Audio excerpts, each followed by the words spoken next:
Bonjour peuple des dieux, je vous salue en ce matin. Moi c'est le frère Jacques Louembwe, fondateur du groupe Lisons la parole de Dieu. En ce matin, j'avais un thème très spécial qu'on devrait partager ensemble avec vous. Ce thème s'intitule « Rapproche-toi au vrai pouvoir de la parole ». Donc, le thème est en train déjà de dire quelque chose de très important plutôt. Le thème dit que nous devrions nous rapprocher au vrai pouvoir de la parole. Donc, la parole a un pouvoir bien aimé ce matin. D'où ce matin, je me suis mis à laisser cette prédication sur vos téléphones. En fait, nous sommes en train de mettre des publications sur WhatsApp, sur Facebook, sur les réseaux sociaux en fait. Alors, ce matin, Dieu nous a donné un thème merveilleux. Cet thème nous appelle, nous en tant qu'enfants de Dieu, de nous rapprocher au vrai pouvoir de la parole. Alors, sans plus tarder, nous allons procéder à la lecture du verset de base qui est celui de la Genèse chapitre 1 verset 3. Alors nous allons procéder à la lecture de la parole de Dieu. Genèse chapitre 1 verset 1 à 3. La Bible nous dit ceci. Au commencement était la parole était avec Dieu et la parole était Dieu. Elle était au commencement avec Dieu, toutes choses ont été faites par elle et rien de ce qui a été fait n'a été fait sans elle. Ainsi, c'est la parole qui est écrite. Donc, bien aimé, la Bible déclare clairement, au commencement était la parole était avec Dieu et la parole était Dieu. Mais je souligne une chose qui est très importante dans cette lecture de la parole de Dieu dans Genèse chapitre 1 verset 3. Dieu est en train de dire, ou la parole est en train de nous dire, la parole vient de Dieu, qui est toute chose qui a été faite sur cet univers vient de la parole de Dieu. Alors, j'aimerais que tu m'écoutes attentivement, bien-aimé. Tu dois souligner ceci, que quand Dieu a commencé à mettre la planification de la création de l'univers, la Bible est en train de déclarer à la Genèse que Dieu a commencé à dire. Si nous lisons le livre de la Genèse, nous allons comprendre que la Bible est en train de déclarer qu'au commencement, la terre était en forme et vide. Et l'Esprit de Dieu s'est mouvé au-dessus des eaux. Alors Dieu dit que la lumière soit. Bien-aimé, écoute. Quand Dieu a commencé à créer, il a commencé à créer au travers la parole. Dieu disait seulement. Et les choses s'accomplissaient. Ceci veut dire que Dieu n'avait pas le temps de prendre ses mains et commencer à former les histoires sur cet univers. Non, bien-aimé. Ça, éloigne ça de toi. Dieu n'avait pas pris ses mains afin de commencer à créer des choses ou à former la terre, mais Dieu procédait par sa bouche et il disait que la lumière soit. Alors, bien-aimé, comprends que nous devons nous rapprocher au vrai pouvoir de la parole.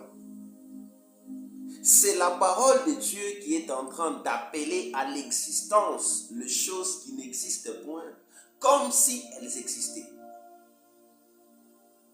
Je sais que tu es en train de me suivre très bien, bien-aimé, dans ce que je suis en train de te dire.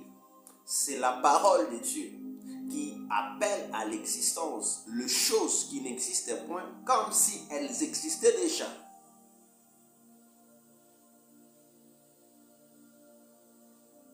Bien-aimés, nous devons ce matin nous rapprocher au vrai pouvoir de la parole. La parole de Dieu a un pouvoir. Et ce pouvoir, nous devons facilement nous rapprocher. Et j'aimerais que tu écoutes, que Dieu te donne la révélation afin que tu m'entendes, tu écoutes très bien ce que je vais te dire, bien-aimé. Quand Dieu appelle à l'existence quelque chose, c'est de l'inexistant que cette chose provient et elle se matérialise. Est-ce que vous me suivez très bien, bien-aimé? Quand Dieu a appelé la lumière était inexistante. C'est quelque chose qui n'avait pas de forme. C'est quelque chose qui n'avait pas de conception. Parce que nous, dans notre pensée humaine et charnelle, nous pouvons concevoir quelque chose dans nos pensées. Et lorsque nous concevons quelque chose dans nos pensées, nous voulons matérialiser cette chose-là. Et je vous dis ce matin, bien-aimés, que quand Dieu a commencé à appeler la lumière, cette lumière était une abstraction qui n'existait pas. C'est quelque chose qui s'est formé selon la conception de Dieu. Et cela s'est passé par l'entremise de la parole de Dieu. Alors, bien-aimés, comprenez ceci, qu'il y a un pouvoir dans la parole de Dieu. Alors, nous devons d'abord commencer premièrement par savoir c'est quoi qui nous a séparés, ou nous devons d'abord déterminer comment est-ce que Dieu a commencé à nous conférer ses pouvoirs à travers la parole. Si tu me suis bien-aimé, là où tu es, dis d'abord Amen. Et je vais continuer à te montrer comment est-ce que Dieu a commencé à conférer à l'homme le pouvoir de la parole. Après avoir créé l'homme, bien-aimé, Dieu, après avoir formé l'homme, comme la Bible le déclare, Dieu a dit, créons l'homme à notre image et à notre ressemblance. Ça, c'est vrai. Mais quelle est la partie qui m'intéresse, auquel Dieu a commencé à conférer à l'homme le pouvoir? Voici ce qui se passe, bien-aimé. Dieu a commencé par créer tout ce qui existe. Il a prévu tout. C'est le meilleur responsable du monde, oui. Mais comment est-ce qu'il a commencé à donner le pouvoir à l'homme? Voici ce qui est écrit. Dieu dit à Adam de nommer tous les animaux, de fournir un nom à tout animal qui vit. Vous savez que c'est Adam qui a commencé à nommer chaque animal. Alors, écoutez-moi, bien-aimés, Dieu a conféré le pouvoir à Adam de la parole. C'est par la parole que Adam devrait nommer chaque animal. Et Adam a commencé à nommer chaque animal et il a commencé à donner à chaque animal un nom spécifique. Ah, vraiment, quel pouvoir! Donc Adam pouvait appeler le lion et le lion devait lui obéir. Adam pouvait appeler un chien et un chien devait l'obéir. Parce que entre Adam et l'animal, le lion, le léopard et autres, il y avait que la parole qui réunissait, parce que celui qui avait baptisé tous les animaux au travers le pouvoir de la parole. Voici le pouvoir primitif que Dieu a conféré à nous en tant qu'humains, à Adam. Il devrait nommer chaque animal. Adam était destiné à dominer sur la terre. Bien-aimés, suivez-moi très bien, c'est le pouvoir que Dieu a donné. Et ce n'était pas la fin de toutes choses. Dieu avait encore beaucoup à donner à notre humanité, à notre personne que nous sommes en tant qu'humains. Mais cependant, Adam a failli à ses responsabilités envers Dieu. Le diable nous a détachés du pouvoir primitif, du lait maternel que Dieu devrait nous confier. La parole de Dieu avait le pouvoir. C'est Dieu qui avait mis la parole en nous. C'est Dieu qui avait mis la conception originelle en nous. La faculté de nommer toutes choses. Mais lorsqu'on appelait quelque chose, elle devait obéir. Les animaux devaient obéir au pouvoir. Même l'animal reconnaissait que moi je suis lion. Quand Adam appelait le lion et les lions venaient et répondaient parce que c'est Adam qui avait conféré un nom à ces lions. Le pouvoir de la parole. Aujourd'hui, ce pouvoir se matérialise encore. Lorsqu'on appelle Kasongo, Kasongo reconnaît que c'est lui qu'on l'appelle. Pourquoi? La parole a un pouvoir. Comment est-ce que l'homme parvient à reconnaître même son nom lorsqu'on l'appelle? Parce qu'au travers la parole, il y a un pouvoir. Si on appelle quelqu'un, on lui dit qu'on t'appelle par tel, il comprend déjà et il accomplit cette action.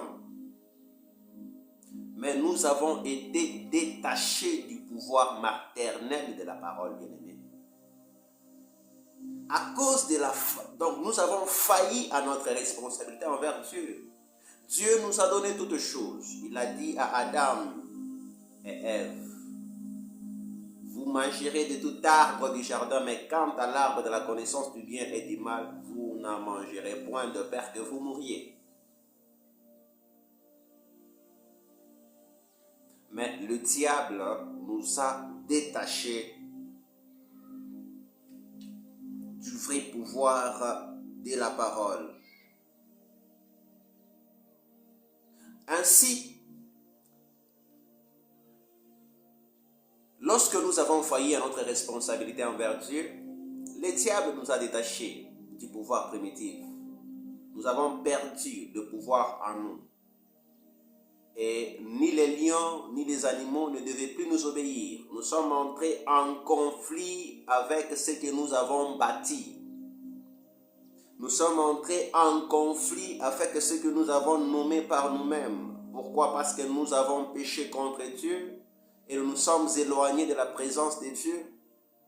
Et c'était impossible que nous puissions encore appeler l'animal par son nom et qu'il puisse répondre. Aujourd'hui, tu peux appeler ton fils, il peut te dire, ah, papa n'a rien exagéré, c'est quoi ça? Pourquoi il peut dire cela? Parce que le mal est déjà entré. Les lions aujourd'hui voient l'homme comme étant une proie.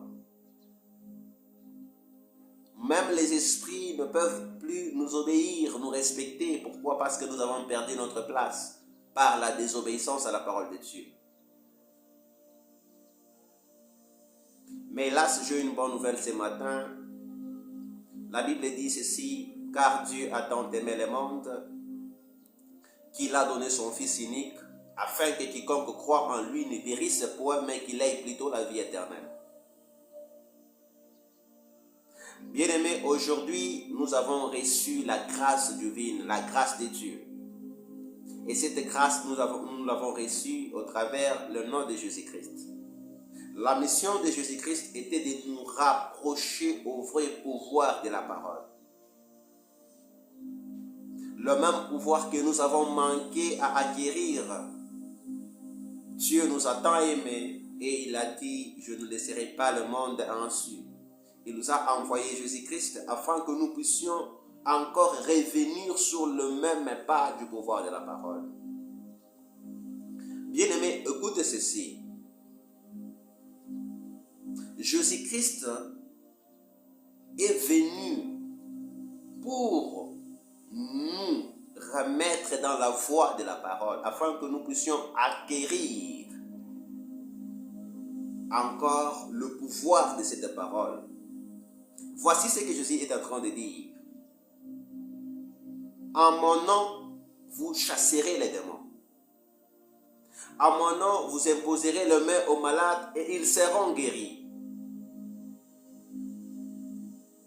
Bien-aimé, j'aime bien quelqu'un dans la Bible qui me fait du bon, c'est les centeniers. Pourquoi je vous dis que la parole a le pouvoir, donc nous devons nous rapprocher au pouvoir de la parole. Les centeniers dans la Bible, bien-aimés, ils n'avaient pas accepté que Jésus-Christ puisse fouler ses pieds dans sa maison. Non, bien-aimés. Mais les centeniers a dit à Jésus-Christ, moi j'ai des soldats.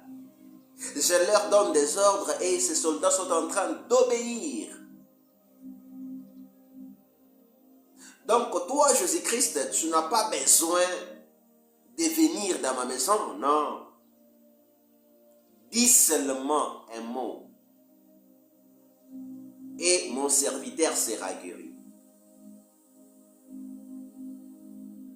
Bien-aimés, vous allez comprendre que Jésus-Christ, celui en qui nous croyons aujourd'hui, celui en qui nous avons la vie éternelle, parce qu'il n'y a pas de vie éternelle sans Jésus-Christ. C'est Jésus-Christ ce matin, c'est celui qui nous rapproche au vrai pouvoir de la parole. Et Jésus a dit, je n'ai jamais vu une foi comme celle du centenier. Pourquoi Jésus-Christ a dit cela? Parce que la parole de Dieu a le pouvoir. La parole de Dieu commande la guérison et la guérison est allée rencontrer le serviteur du centenier et il a retrouvé la vie. Bien-aimé, ce matin, je te dis, rapproche-toi au pouvoir de la parole. La parole de Dieu a un pouvoir. Et pour se rapprocher à la parole de Dieu, je vais te dire une chose. La foi vient de ce que l'on entend. Et ce que l'on entend, c'est la parole de Dieu. Ça, c'est Romains chapitre 10, verset 17. La foi vient de ce que l'on entend, et ce que l'on entend, c'est de la parole de Dieu, de la parole du Christ que cela émane. Alors, bien-aimé, j'aimerais te dire ceci. Si tu ne lis pas la parole de Dieu, si tu ne te mets pas à l'audition de la parole de Dieu, comment auras-tu la foi?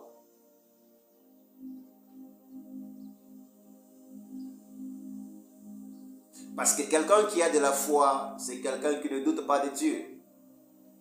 C'est quelqu'un qui connaît que le pouvoir vient de la parole. C'est quelqu'un qui connaît qu'au commencement, tout a été fait par la parole de Dieu. Aujourd'hui, nos pasteurs, aujourd'hui, les grands serviteurs de Dieu sont en train de nous laisser leurs paroles par des prédications dans de manières différentes afin que nous puissions croître dans la foi. Or, Jésus-Christ dit ceci. C'est suite à votre incrédulité que cela n'arrive pas. Mais si vous avez une foi comme une graine de sénévé, vous direz à cette montagne de place-toi de là et vous le verrez s'accomplir. Et qui est en train de nous donner la nourriture nécessaire afin que nous accédions à cette foi? Ce sont les serviteurs de Dieu. Bien-aimés, ne néglige pas la parole qui sort dans la bouche des serviteurs de Dieu. Parce que ce sont ceux-là qui sont en train de nous donner la nourriture nécessaire afin de stabiliser notre foi. La foi s'augmente en auditionnant la parole de Dieu. La foi s'augmente en lisant la parole de Dieu. Bien-aimés, comprenez-vous pourquoi nous devrions nous rapprocher au pouvoir de la parole, au travers de prédication, au travers de notre lecture de la parole de Dieu. J'aimerais que là où tu es, que Dieu te donne une révélation, afin que tu saches que la parole de Dieu a le pouvoir. Rapproche-toi au vrai pouvoir de la parole.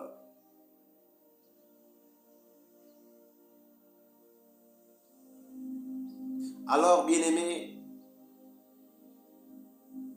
j'aimerais ce matin te dire une chose, qu'au commencement de toutes choses, au commencement de l'univers, tout a commencé par la parole. Jésus-Christ lui-même est en train de dire qu'il est la parole faite chair. C'est au travers de la parole de Dieu que nous aurons accès à ce que Dieu veut pour nous ce matin.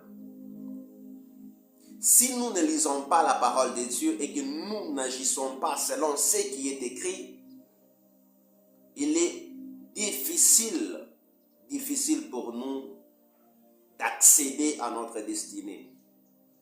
Je sais que ça, c'est une autre partie de prédication que je vais encore vous laisser.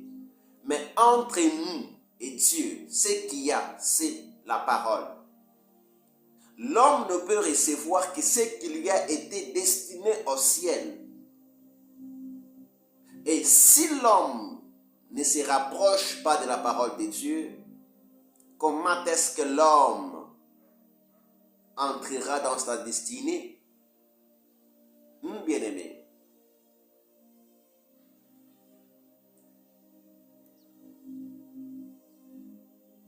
Entre nous et Dieu, c'est sa parole qui nous régit. Si nous n'avons pas sa parole, comment est-ce que nous allons entrer dans la destinée que Dieu est en train de vouloir pour nous?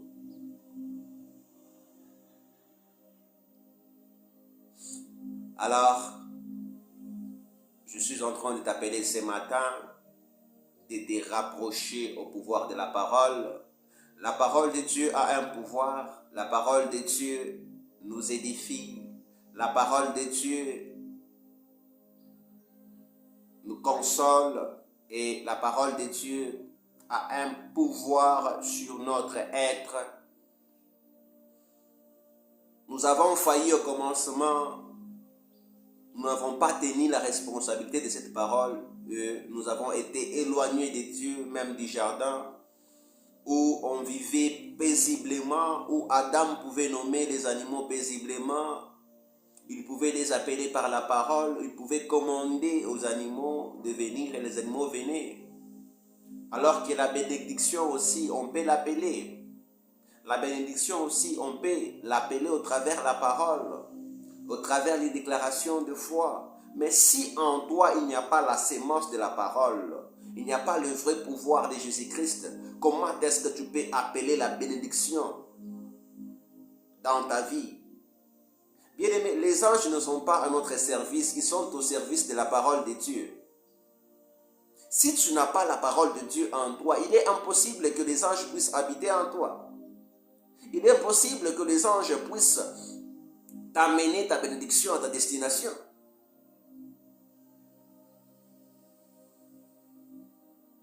Vous comprenez que la parole de Dieu a le pouvoir. Cela n'est pas suffisant seulement qu'à appeler les animaux et les êtres vivants, mais cela est entré dans le domaine spirituel parce que Jésus-Christ lui-même nous a dit: en mon nom, vous chasserez les démons. Donc si tu as les démons qui sont en train de freiner ta bénédiction, mais avec quelle parole tu vas chasser ces démons afin que tu puisses accéder à ta bénédiction? Lorsque nos pères nous ont liés à des chaînes, à des autels, vous devrez savoir que ce sont les démons qui sont allés, ils sont allés faire des pactes avec le diable. Et ces pactes-là, ce sont les démons qu'on est en train de faire lever. Et ces démons sont en train de veiller sur ces pactes afin que nous ne puissions pas dépasser les limites de nos bénédictions. Maintenant, avec quelle parole ce matin, bien-aimé, avec quelle parole tu pourras chasser les ténèbres dans ta vie? Alors, bien-aimé, rapproche-toi au pouvoir de la parole afin d'avoir cette foi de délier, afin d'avoir cette possibilité d'entrer dans ta destination. Or, le projet de Dieu sur nous, enfants de Dieu, c'est un projet de bonheur, non point un projet de malheur. Dieu a un projet de bonheur pour nous. Donc, il n'y a jamais une mauvaise destinée que Dieu a mis pour l'homme. Et comprenez ceci, bien-aimés, que toute destinée que Dieu a établie pour l'homme est toujours bonne. Alors, je termine par là. Moi, c'est le frère Jacques Louemboué, fondateur du groupe Lisons la parole de Dieu. Je suis en train d'œuvrer sur les réseaux sociaux. Je laisse les prédications sous format écrit. Et là, je commence à laisser des prédications sous format visuel. Que Dieu vous bénisse. À ceux-là qui me connaissent, c'est une grande surprise. Mais la surprise, c'est que c'est Dieu qui est en train de changer la vie de chacun de nous. La surprise, c'est que c'est Dieu qui est en train de changer. C'est la parole de Dieu qui est en train de nous donner la bonne révélation. Et la révélation vient de la parole de Dieu. À tous ceux qui me connaissent, je dirais quoi? Je dirais que ne vous étonnez pas parce que c'est Dieu qui est en train de donner les nécessaires. En vérité, il n'y a que Jésus-Christ qui peut changer. Si on te dit que Jésus-Christ n'est pas existant dans ta vie, bien-aimé, dis-toi que c'est du mensonge. C'est lui qui change la vie, c'est Jésus-Christ. Alors, si mon changement est là présentement aujourd'hui, c'est à cause du nom de Jésus-Christ de Nazareth. C'est à cause de sa grâce. Alors toi qui es dans la grâce, qui vois que Jésus-Christ ne fait rien du tout, regarde-moi qui est en train de laisser ce message et dis-toi qu'il n'y a que Jésus-Christ qui peut changer la vie. Il n'y a que le pouvoir de la parole qui peut changer la vie de quelqu'un. C'est le frère Jacques Louemboué, fondateur du groupe Lisons la parole de Dieu. Je vous laisse des prédications sur WhatsApp et d'ailleurs, vous allez voir déjà notre code QR va passer sur cette émission. Après cette prédication, il y aura un code QR qui va passer. Vous devrez vous servir de ce code QR afin d'accéder à notre groupe Lisons la parole de Dieu. Nous laissons des prédications au format PDF. Nous prenons le temps de les écrire et Dieu nous donne la grâce, la possibilité de vous laisser ces prédications sur format écrit. C'est gratuit, bien-aimés. Qu'on ne vous dise pas que nous demandons quelque chose ou que nous demandons de l'argent. Non, nous avons reçu cette grâce gratuitement. Et moi-même, je me dis, comment est-ce que cela est possible? Moi, je suis un informaticien, je suis un bureauticien, je connais faire des TFC et autres, mais ce que je suis en train de faire maintenant, c'est la grâce de Dieu. C'est l'amour de Dieu. C'est Dieu qui me donne maintenant cette possibilité. Je ne puise pas cela quelque part, mais ça me vient selon que le Saint-Esprit est en train de me donner et de me conduire dans sa grâce. Alors, je bénis le nom de Dieu qui a permis à ce que vous soyez là encore en ce matin. Je vous laisse cette prédication. Que mon Dieu puisse vous bénir. C'est le frère Jacques Louemboué, fondateur du groupe Lisons la parole de Dieu.